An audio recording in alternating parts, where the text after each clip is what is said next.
So if an E-Verify system really was in place that was strict enough to show if someone was illegal or not, is that something that businesses and farmers would resist or would hurt them in a way?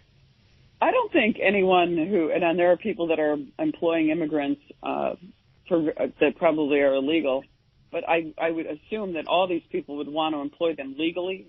It gives the immigrant a status and protection. It shields the employer from any kind of liability.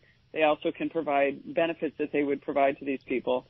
I do think, though, it's a concern to me that that the E-Verify is something that isn't working. But I don't know.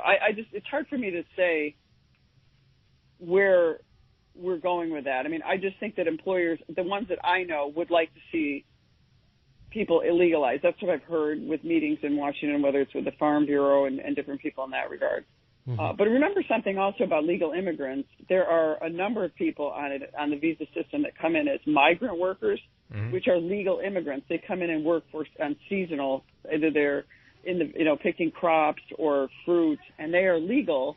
The dairy farmers, many of them, have asked that we extend that migrant work program, which should make them legal to come in, but not necessarily, not citizens, but they would come in and be able to have a year-long availability to work on dairy farms, which work every day, 365 days a year. Mm-hmm. Congresswoman Claudia Tenney joining us here on the Talk of the Town.